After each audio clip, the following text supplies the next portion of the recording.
Kalau kur bagus-bagusan, nggak latihan, ditoleh. Sopo kamu latihan nggak teko, moro-moro tetang gini, fales lagi, ditoleh. Sing ditoleh perasaan, duhalah, gak datang besok wis. Kadang dirasani lagi, gak datang. Teko cuma sekali, wis gak teko maneh. Salah lagi, salah tok pokok itu. Nah sekarang coba ya Bapak Ibu, saling belajar menerima dalam kelemahan dan kesalahan.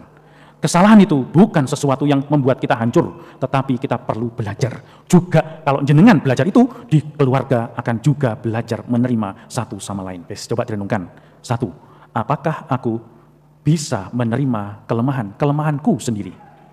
2. Apakah aku juga terus berani berusaha menerima orang lain yang punya banyak kelemahan, punya banyak kesalahan? Apakah kita berani memfasilitasi mereka yang punya banyak kelemahan ini untuk ikut bergabung dalam komunitas kita? Ataukah tambah dirasani, tambah disingkirkan, tambah dinaikkan yang jelek-jeleknya?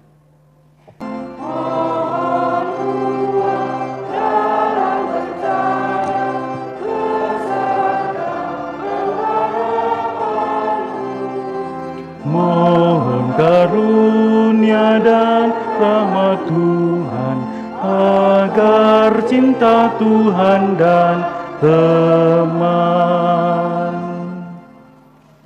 Dalam nama Bapa dan Putera dan Roh Kudus. Amin. Tuhan bersamamu dan bersama rohmu. Bapak Ibu, para saudara yang terkasih, selamat sore. Berkah dalam. Hari ini kita kembali diingatkan bahwa hidup kita itu bukan sekedar hidup, tetapi perlu dipertanggungjawabkan. Kriteria pertanggungjawaban hidup kita tergantung pada sikap kita terhadap orang lain yang notabene dengan catatan yang lebih rendah, yang lebih berdosa, yang mungkin kita hakimi sebagai yang bersalah, yang punya banyak kelemahan. Nah, coba sekarang mari kita berlutut, kita hening sejenak, kita lihat hidup kita masing-masing. Apakah yang kuperbuat terhadap saudara-saudariku yang punya banyak kelemahan, yang berbuat dosa? Apakah aku sudah punya perhatian terhadap mereka yang kuanggap lebih buruk keadaannya daripadaku?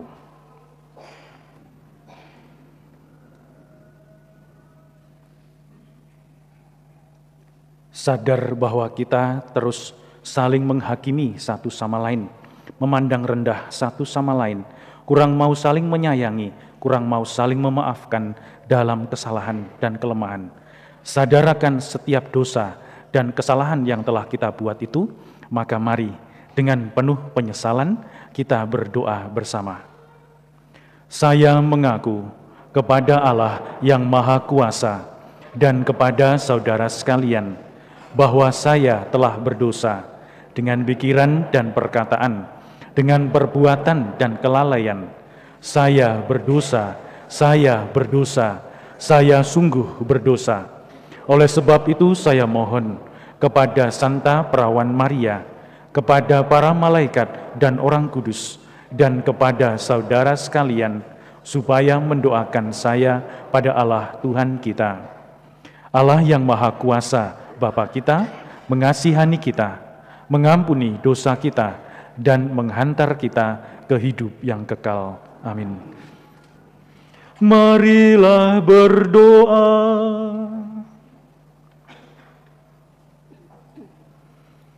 Allah Bapa yang Maha Kuasa dan kekal, dengan penuh kasih sayang, Engkau memerintah segala sesuatu yang hidup, dan tiada satupun yang Kau benci. Meski kami bukan apa-apa, namun kami Kau panggil kepadamu. Tegakkanlah kami bila kami bungkuk karena beban dosa, dan papahlah kami bila mau jatuh. Berilah kami kesempatan untuk memulihkan segala sesuatu yang menyebabkan orang lain rugi. Demi Yesus Kristus Putra-Mu, Tuhan dan pengantara kami, yang hidup dan bertahta bersama Dikau dalam persekutuan dengan Roh Kudus, Allah sepanjang segala masa. Amin. Pembacaan dari Kitab Kebijaksanaan. Tuhan laksana sebutir debu di atas neraca, atau seperti embun pagi yang jatuh ke bumi. Demikianlah seluruh jagat di hadapan-Mu. Tetapi justru karena Engkau berkuasa atas segala sesuatu, maka semua orang kau kasihani, dan dosa manusia tidak kau perhatikan, supaya mereka bertobat. Sebab engkau mengasihi segala yang ada, dan tidak benci kepada barang apapun yang telah kau buat. Sebab andai kata sesuatu kau benci, niscaya tidak kau ciptakan. Bagaimana sesuatu dapat bertahan jika tidak kau kehendaki? Atau bagaimana dapat tetap terpelihara kalau tidak engkau panggil? Engkau menyayangkan segala-galanya, sebab semua itu milikmu, ya penguasa, penyayang hidup. Rohmu yang baka ada di dalam segala sesuatu. Dari sebab itu, orang-orang yang jatuh kau hukum berdikit-dikit. Mereka kau tegur dengan mengingatkan dalam hal mana mereka sudah berdosa, supaya setelah menjauhi kejahatan itu, mereka percaya kepada Dikau, ya Tuhan. Demikianlah sabda Tuhan. Aku hendak mengagungkan Dikau selama-lamanya, ya Allah, ya Rajaku. Aku hendak mengagungkan Dikau selama-lamanya, ya Allah, ya Rajaku. Aku hendak mengagungkan Dikau, ya Allah, ya Rajaku. Aku hendak memuji nama-Mu untuk selama-lamanya. Setiap hari aku hendak memuji Engkau dan memuliakan nama-Mu untuk selama-lamanya. Aku hendak mengagungkan Dikau selama-lamanya, ya Allah, ya Rajaku. Tuhan itu pengasih dan penyayang, panjang sabar dan besar kasih setianya. Tuhan itu baik kepada semua orang, penuh rahmat terhadap segala yang dijadikannya. Aku hendak mengagungkan Dikau selama-lamanya, ya Allah, ya Rajaku. Segala yang Kau jadikan akan bersyukur kepadamu, ya Tuhan. Dan orang-orang yang Kau kasihi akan memuji Engkau. Mereka akan mengumumkan kemuliaan kerajaan-Mu dan akan membicarakan keperkasaan-Mu. Aku hendak mengagungkan Dikau selamanya, ya Allah, ya Rajaku. Tuhan itu setia dalam segala perkataannya dan penuh kasih setia dalam segala perbuatannya. Tuhan itu penopang bagi semua orang yang jatuh dan penegak bagi semua orang yang tertunduk. Aku hendak mengagungkan Dikau selamanya, ya Allah, ya Rajaku.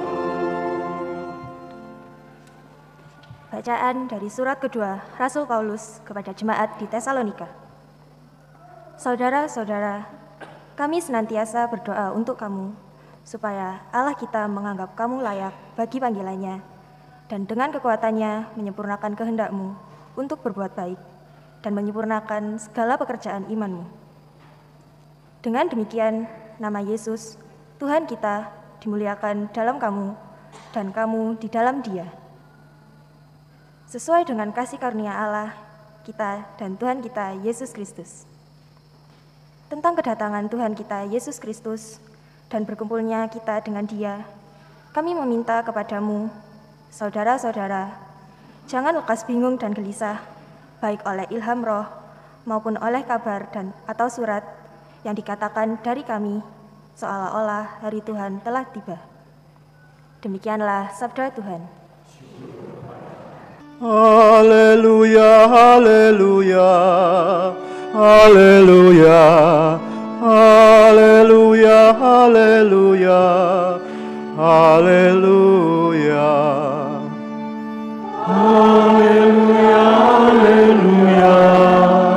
haleluya, haleluya, haleluya, haleluya. Begitu besar kasih Allah akan dunia ini, sehingga Ia mengaruniakan anaknya yang tunggal, supaya setiap orang yang percaya kepadanya beroleh hidup yang kekal. Haleluya, haleluya, haleluya, haleluya, haleluya, haleluya. Tuhan bersamamu dan bersama rohmu. Inilah Injil suci menurut Lukas. Dimuliakanlah Tuhan.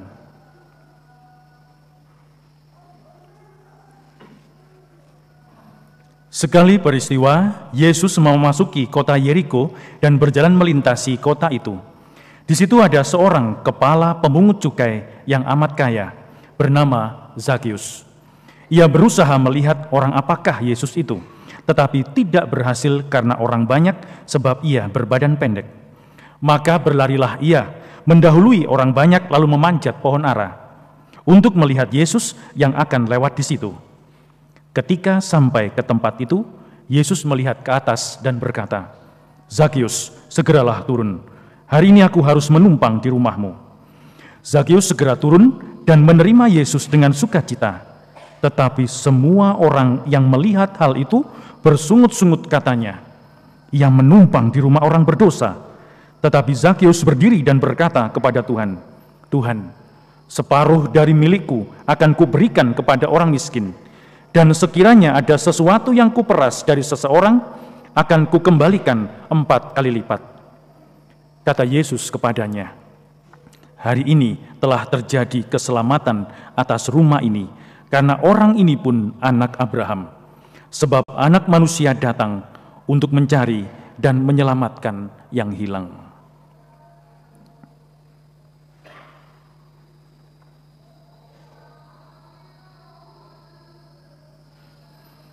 Demikianlah sabda Tuhan. Terpujilah Kristus.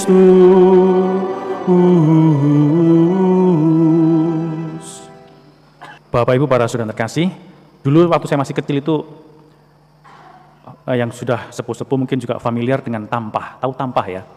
Tadi saya lupa, saya mau bawa tampah, lupa saya. Tahu tampah ya? Penampi itu loh. Nah, apa? Besek. Oh ya tempeh, ya tempeh, tampah, saudara sepupu lah ya. Kalau mau masak itu, mau ngaron ya. Itu kalau sekarang kan ada magic jar itu, rice cooker itu, dulu kan nggak ada. Jadi kalau mau masak nasi, nampi dulu, digerakkan begini sambil ditumui. Biar apa? Hah? Biar apa? Biar bersih. Apa nih jenenge? Gabah ya. Nah itu kulitnya itu oke semua. Kita terbiasa dengan pola pikir mili. Nanti kalau udah mau buat pecel gitu ya, mitili apa itu cambah. Kenapa kok dipitili itu? Kok dibuang tuh? Biar sih tadi. Ben ketok ayu, pecel itu ben ayu gitu loh Kak. Ireng-ireng coklat-coklat gitu kan. Yang jelek-jelek dibuang. Itu pola pikir kita. Sing apik dikumpulne, sing elek dibuang. Itu pola pikir kita. Dan dalam banyak hal kita juga begitu. Coba ya kalau pas jenengan lagi nganggur-nganggur ke TK gitu loh. Ke TK pas jam sekolah loh ya. Mbok-mboknya itu, itu wis. Ya gak mbok lah, mama-mamanya itu loh. Mama-mamanya itu kumpul semua, wis. Iya mulai gibah ya kan. Gibah itu satu. materinya cuma satu. Iki sing elek, iki sing apik. Ya, orang gibah kan gitu toh, sing elek iki. Wah, begitu muncul satu materi yang jelek, yang lain nimpali. Oh iya, wah, tambah guyup, tambah asik. Itu pola pikir kita. Mengucilkan yang jelek justru tidak membangkitkan yang mau jatuh. Yang jelek justru disingkirkan, tidak dirangkul. Tidak lagi, apalagi gitu ya, kamu temenan sama ini ya, jangan loh. Lopo omah, mamai cerewet. Kamu jepitnya hilang satu, wah seluruh kelas tuh diadili kabeh ku jepit hilang itu, jepit anak hilang tuh, mahal ini, meskipun hanya 10.000 mahal lagi. Gara-gara tepak bisa bertengkar loh, anak-anak TK itu, boe sing bertengkar, bukan anaknya. Anaknya baik-baik saja, tetapi kita yang dewasa kerap kali memilah-milah ini. Lalu mulai, kena wis remaja gitu, mulai mudika, mulai OMK, grup ngegeng. Mulai wis. Yang ini seneng yang itu, yang ini. Begitu ini datang, buyar iki. Pertama guyup, bersepuluh guyup ini. Wah, guyang-guyang betul satu datang. Cek yo, loro weteng aku. Cek yo, apa? Pergi. Habis hilang semua. Kenapa? Yang tidak disukai datang. Itu pola pikir kita. Sampai nanti tua, kalau kita nggak waspada itu sama di mana-mana. Di biara juga sama, podoai. Di biara-biara suster Fatah tuh sama. Jangan dikira itu lebih suci. Oh enggak, podoai. Hanya tidak kelihatan. Kan ditutup toh, jangan nggak pernah masuk toh, jadi nggak pernah kelihatan, tidak kelihatan. Tapi sama, keluarga pun sama.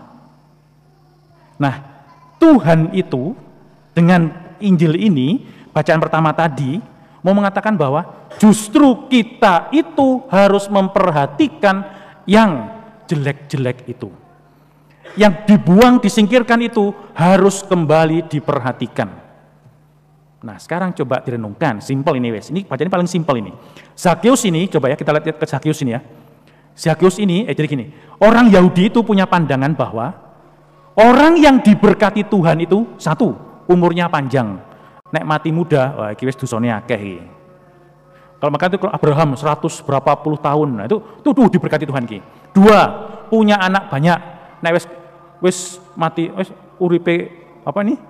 Gak suwi. Gak duwe anak, wah iki bahaya iki. Elizabeth tahu ya, mamanya bukan Elizabeth ini kan lain ini. Pandan ini Elizabeth Pandan ini kan. Elizabeth yang istrinya Zakaria itu loh, itu kan mandul itu.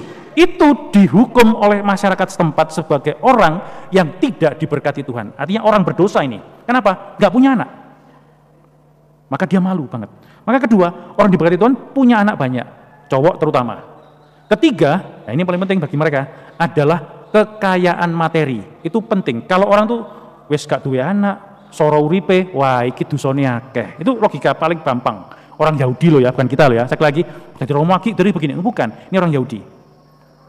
Kalau orang itu kaya dalam bentuk pakaiannya, maka Yesus waktu mau disalibkan, dia diberi jubah ungu. Ungu itu bukan warna janda, tetapi ini warna kebesaran, warna kekayaan. Orang pakai itu berarti dia dimuliakan. Kenapa? Dianggap diberkati Tuhan dalam materi itu. Wis ya, tiga hal ini. Zakheus tadi dikatakan dia amat kaya. Lalu kan Yesus datang, orang banyak ini mengelilingi Yesus. Pertanyaan saya sebelum saya lanjutkan, saya mau tanya ini. Kenapa Zakheus tidak bisa melihat Yesus? Kenapa? Iyalah. Mosok karena pendek. Coba ya, kemarin tuh loh, saya lihat bantengan kemarin tuh. Kapan tuh kan ada bantengan ramis itu di Pangsutin loh, di Panglima Sudirman. Oh, ya. Kalau itu rame dengan orang Katolik semuanya, di blok di orang Katolik kabeh gitu ya. Terus saya datang, badan saya pendek gitu ya, pendek, semampai lah, semeter sampai gitu. Datang gitu. Weh, Romo, mau lihat? Ayo, depan Romo, depan. Pasti saya diberi. Ya oke, RTD gak apa-apa lah ya. Ayo Romo, depan. Kenapa? Dihargai. Bukan karena pendek sebenarnya Zakheus ini. Tetapi Zakheus ini meskipun kaya, harusnya kan dipandang sebagai orang yang dimuliakan ini. Tidak dipandang benar hidupnya. Kenapa? Karena satu, dia bekerja dengan pemerintah Romawi yang menjajah orang Yahudi. Dua, dia memungut cukai yang dianggap menindas bangsanya sendiri. Maka tadi dikatakan, semua orang bersungut-sungut karena Yesus makan di rumah Zakheus ini. Nangkep sekarang ya persoalannya. Zakheus itu tidak bisa melihat Yesus bukan karena dia berbadan pendek, tetapi karena dia tidak punya tempat dalam masyarakat Yahudi. Dia kehilangan tempatnya. Tapi kalau Zakeus ini meskipun pendek, anak kecil, dia dihargai, dia ditempatkan di depan. Tetapi persoalannya cuma satu. Begitu Yesus menyapa, bahkan mengorangkan Zakeus ini, apa yang dibuat orang lain? Menerima dia? Bersungut-sungut. Kenapa Yesus tahu bahwa dia berdosa? Uripnya nggak bener kok, malah justru dia mampir ke rumah orang itu. Bertolak belakang dengan sikap kita. Yes. Sekarang persoalannya, pertanyaan besarnya adalah, apa yang kita buat jika kita mendengar orang ini jeleknya ini, orang itu jeleknya itu, kelompok itu elek iki. Nambahi biasa kan? Iyo. Kemarin kok lihat bapak itu loh gandengan karo cewek loh, di mana di Batos itu loh. Oh iya dah. Oh iya aku kemarin juga lihat. Oh biasa gitu tuh, tambahi wis.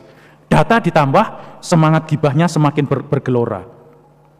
Lah ini loh yang membuat kita harus berpikir ulang terhadap apa yang kita doakan, apa yang kita perhatikan, siapa yang kita bantu dalam hidup kita setiap hari. Saya bantu banyak panti asuhan, Romo. Iya, coba sih bantu orang yang jarang mengucapkan terima kasih. Jarang kan? Yang tren ini, kalau ada anak yang miskin, nggak punya banyak hal yang bisa dibuat karena orang tuanya miskin, nggak punya uang, pekerjaan juga sulit mereka keluarga yang dapatkan, lalu pinter, wah itu yang membantu banyak. Wes gak duwe apa-apa, bolosan, jarang sekolah. Siapa yang bantu? Jenengan mau bantu? Ayo coba. Kalau kita berbuat sesuatu, kita ukur dengan apa sekarang? Coba kita renungkan itu. Kalau aku memberi sesuatu ke orang, dan dia tidak mengucapkan terima kasih, oh nggak apa-apa Romo, nggak apa-apa di sini Pak Tuh, oh nggak apa-apa Romo, kan itu susah beri, mulai grundel, mang tak kayak ini sono, panjang cucu egi, panjang grundelan kita, panjang omelan kita, karena ketidakpuasan. Coba ya, sederhana sekarang. Apakah kita mau membantu? Kalau anak pinter dari keluarga miskin, wah dengan senang hati kita bantu. Nanti kita lihat rapornya, oh bangga, anak pinter yang kita bantu. Coba yang yang nggak pernah masuk sekolah, bolosan, nggak pinter, nggak duwe apa-apa, ayo. Siapa yang menyentuh mereka? Kan sama Zakeus ini, disingkirkan. Coba kita renungkan. Kita membantu orang, pihak-pihak, kita berbagi kasih kepada siapa selama ini? Kepada mereka semua yang bisa membalas kasih kita, even meskipun itu hanya sekedar ucapan terima kasih, ataukah membantu orang yang sulit mengucapkan terima kasih. Maka dalam paroki-paroki sangat jarang orang yang mau melayani dalam pelayanan pangruti loyo. Apa itu? Ini loh, jenazah itu loh, perawatan jenazah. Kenapa? Nggak ada ucapan terima kasihnya. Loh, nek ucapan terima kasih ya wedi kabeh yo, tangi ucapan terima kasih. Tapi yang jelas tidak ada timbal baliknya. Dan itu terjadi sewaktu-waktu. Maka coba ya hari-hari ini sampai setahun ke depan ini paroki kan lagi mengadakan lomba kur. Ini kan mereka lomba kur nih, Pandan Rejo ini kan lomba kur nih. Tetapi bukan api-apian, bukan bagus-bagusan. Lombanya itu bukan kurnya tuh mana yang bagus. Oh, temponya bagus, dinamikanya bagus, ininya bagus, dirikannya bagus. Tidak. Yang dinilai adalah banyaknya orang lansia yang ikut kur dalam itu. Lah Romo, piye lansia? Kan nggak bisa nyanyi, nggak apa-apa, duduk situ. Nggak pernah latihan Romo, mau duduk situ. Yang mau digagas adalah kita semua satu keluarga. Kalau jenengan nggak pernah ikut latihan, terus, loh itu kok Pandan Rejo itu? Oh saya kan Pandan Rejo. Pindau ke sana. Di sana jangan terus di-scan gitu, dari atas ke bawah. Sopo iki, tak melok latihan, mau perlu gini. Jangan, terima. Nanti kalau ada yang nyanyi, fales, jangan ditoleh. Kenapa? Sopo fales iki. Gak usah, biarin aja. Diterima, belajar menerima. Tadi kan dengar toh, ada anak yang mainan tipek, noleh kan? Tek gitu lagi. Noleh kan? Sopo ini. Nah, kita mulai menghakimi, tanpa sadar noleh, set gitu. Kalau ada anak yang nangis gitu, noleh kabeh, sopo anak yang nangis ini. Mboknya tambah bingung, situasi wong akeh iki. Tambah bingung dia. Kita tanpa sadar menghakimi. Maka saya katakan, ayo lomba kur, tapi yang kriterianya bukan bagus-bagusan, tetapi banyak-banyakan.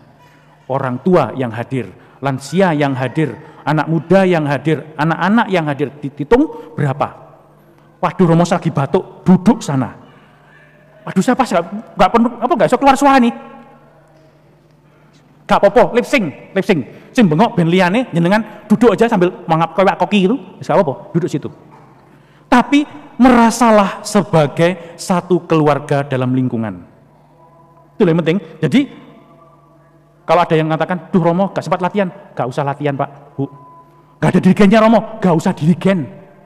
Duduk situ. Latihannya kapan? Pas misa. Lah iya toh, jenengan pasti tugas lagi kan 3 bulan lagi, pakai lagu yang sama, selesai persoalan. Kur bukan penanggung jawab nyanyian, tetapi hanya memandu umat yang lain untuk menyanyi. Maka, mau jelek, mau bagus, mau kompak, mau tidak, mau 1 suara, mau 10 suara, 20 suara, tiap orang datang di suara dewe-dewe, gak apa-apa. Tapi yang jelas, aku merasa satu keluarga, aku merasa diterima apapun yang kumiliki. Itu yang penting, bukan bagus-bagusan. Kalau kur bagus-bagusan, nggak latihan, ditoleh. Sopo kamu latihan nggak teko, moro-moro tetang gini, fales lagi, ditoleh. Sing ditoleh perasaan, duhalah, gak datang besok wis. Kadang dirasani lagi, gak datang.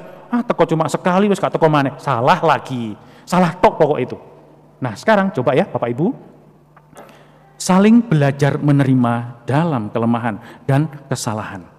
Kesalahan itu bukan sesuatu yang membuat kita hancur, tetapi kita perlu belajar.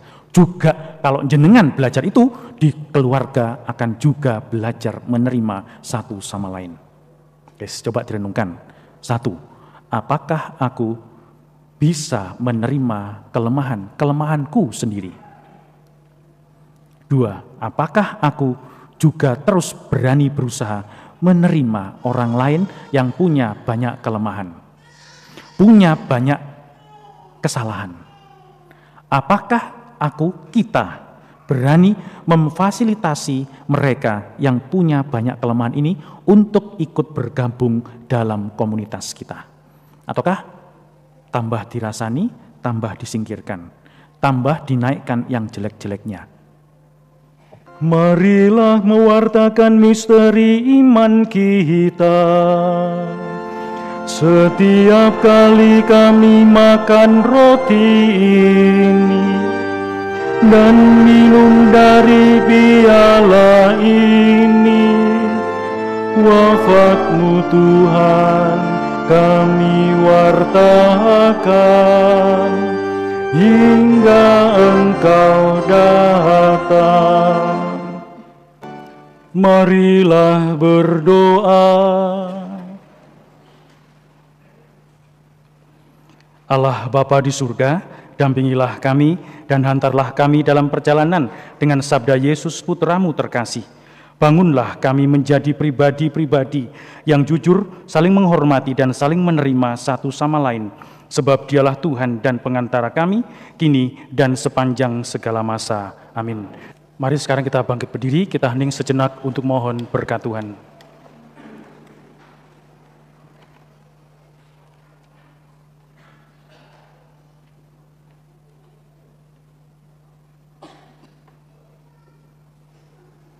Tuhan bersamamu dan bersama rohmu. Saudara sekalian, hidup kita selanjutnya, anggota keluarga kita, dimanapun mereka berada, senantiasa dibimbing, dilindungi, dan diberkati oleh Allah yang Maha Kuasa, Bapa dan Putra dan Roh Kudus. Amin. Para saudara yang terkasih, dengan demikian Ekaristi Kudus kita telah selesai. Syukur kepada Allah.